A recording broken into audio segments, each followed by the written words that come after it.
Hello and welcome back to my channel. Hey, it's Lachey. Welcome back to my channel, or welcome to my channel. My name is Lachey. This is gonna be my monthly wrap up on the books that I've read, and also like my favorite things for the month of November. And I'm very excited. Also, like, let's get into the hair.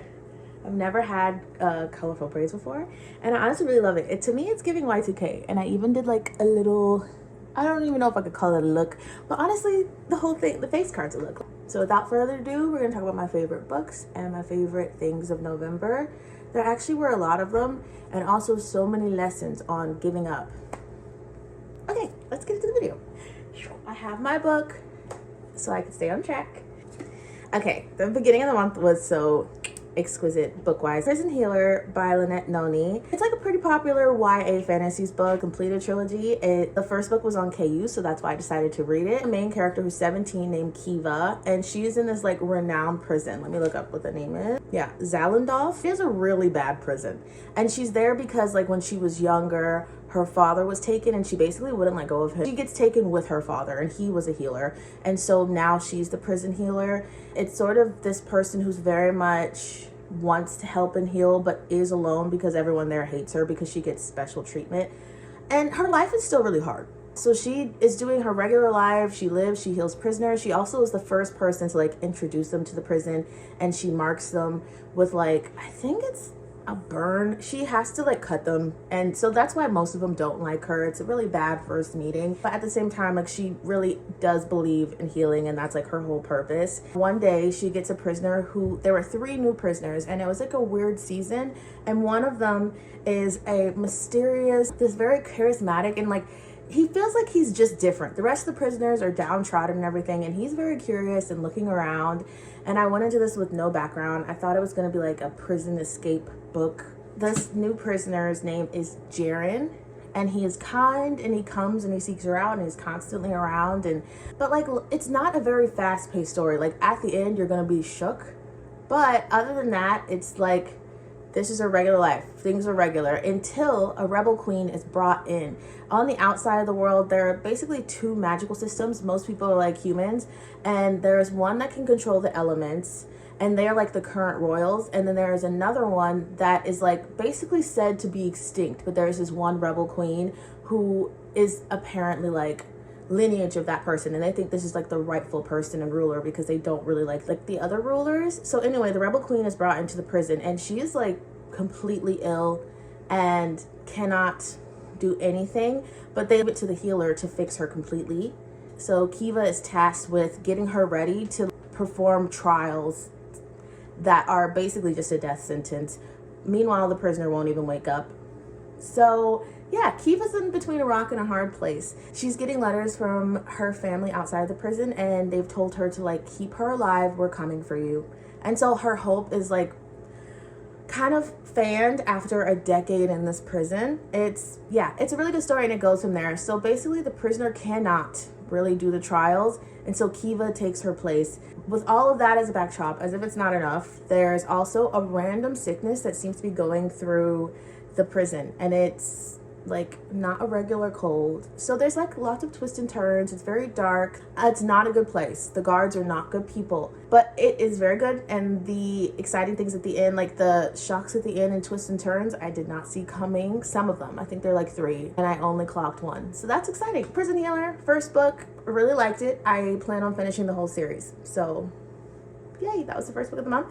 The second book of the month, for 2 physical books, by the way. The rest were on KU and or library borrows. Anyway, the second book of the month was this exquisite baby, Wisteria. It is so good. This is the 3rd and final book in the Belladonna series, and we're following the cousin of Signa. Her name is Blythe, and she's everything to me.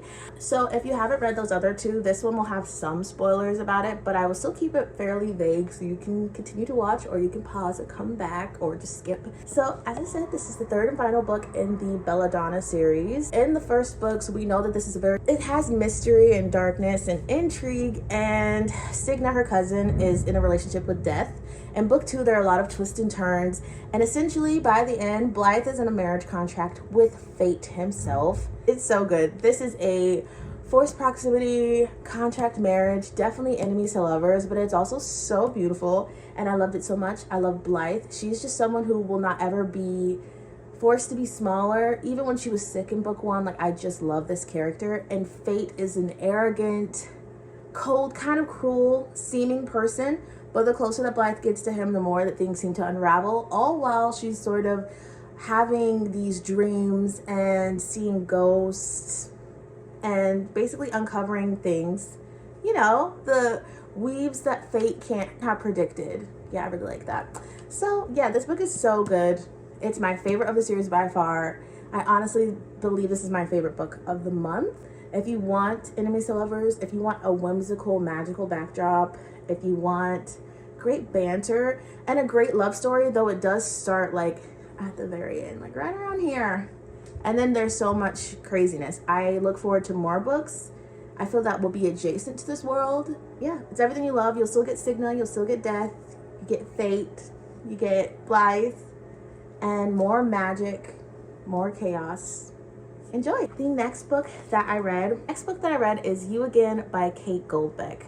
This is, I believe, one of the only non-fantasy I think that I read all month other than a novella. This is a book with romance. I say that because this is a enemies to lovers, When Harry Met Sally inspired retelling, and it is truly that and more. I genuinely really liked this book, and then I read reviews on Goodreads and I was like, and you shouldn't let people change your mind, but maybe it's just like where I'm at in life, that the way that they saw each other, which is not very well, like they're basically not in a good place and they get to be each other's life raft through that. So I found it beautiful, but maybe it's just me romanticizing the idea of that versus some people really didn't. The reviews were mixed, but I personally, Lachey, liked this book.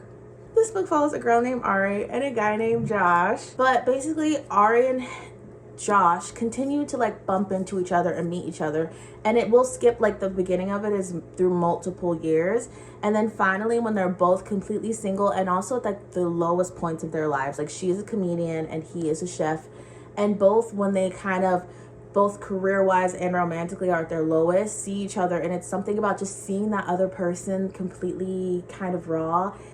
They both just know they're in such a bad way that they're there for each other. So it's definitely enemies to friends without benefits to lovers. And it is sort of, the girl is very hyper independent, but also clearly just has like attachment issues, and it's LGBTQIA, so which is really nice if you want something like that.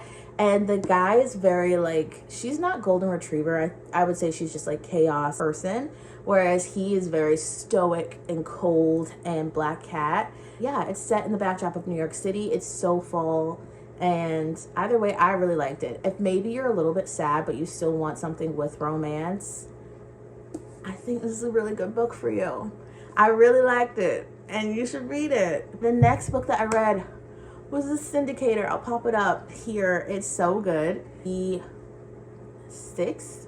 let's see. The Finisher. Sixth and final book in the Dark Forest series. I feel fairly confident that it's the sixth. I don't feel like it's the fifth.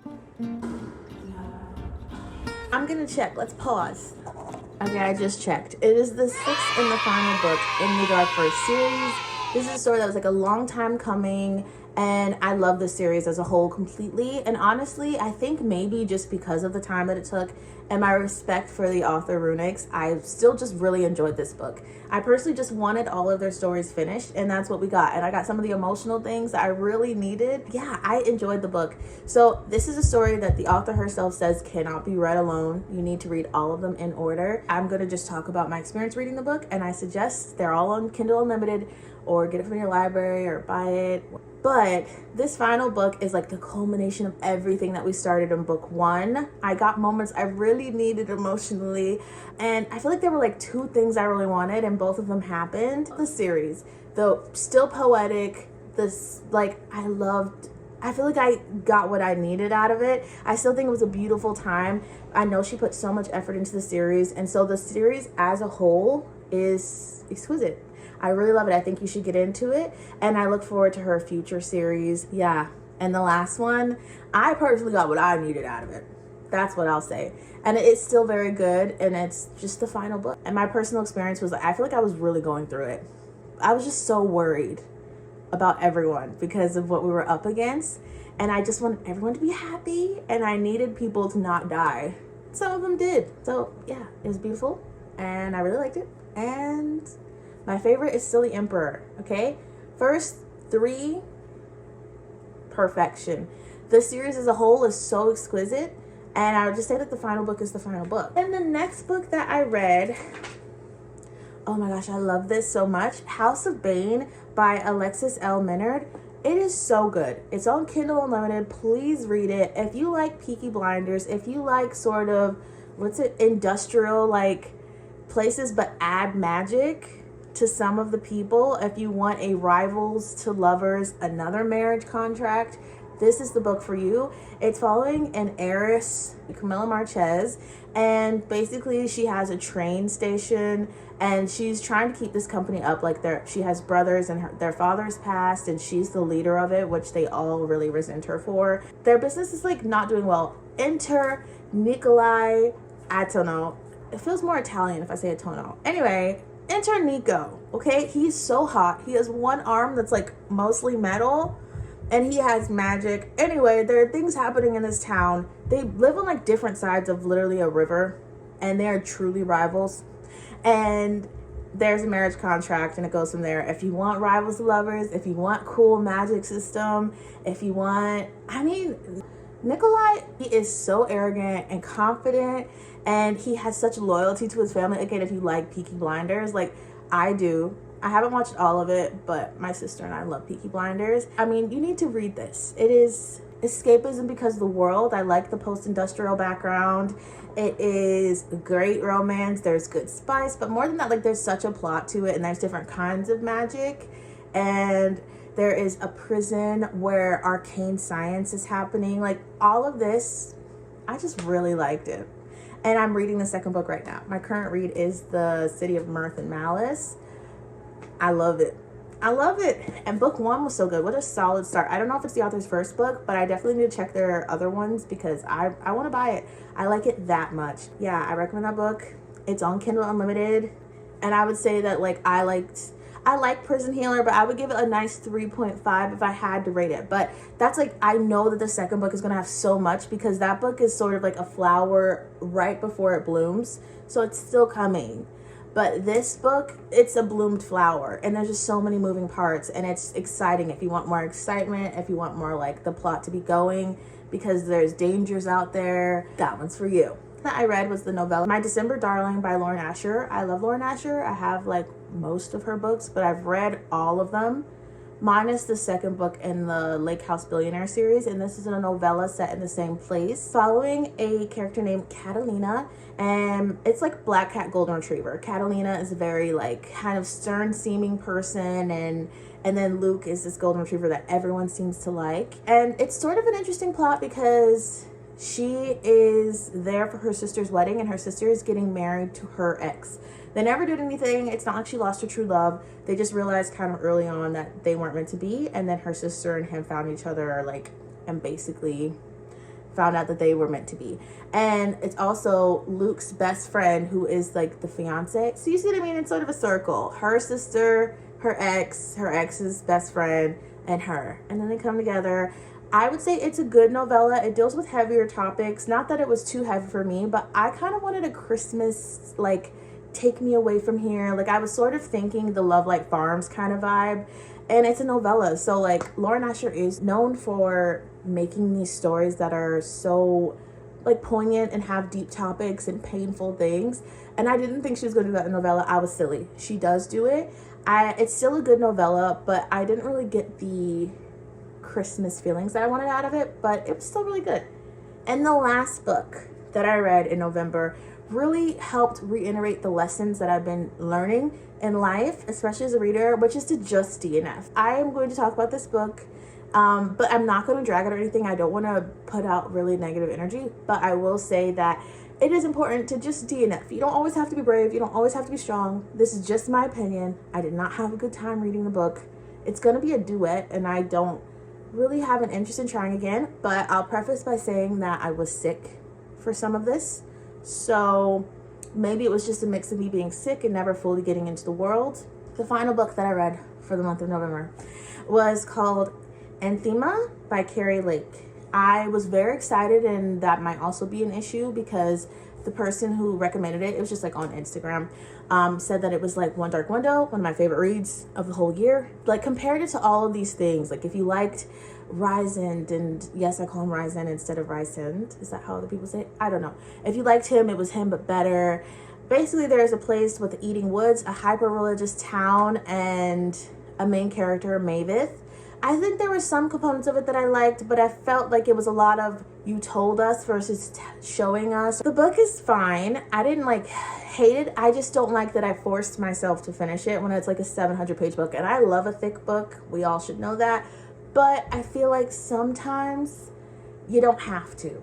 And I kept being like, it's gonna get better, it's gonna be worth it. And for me, I didn't enjoy myself. And that's okay.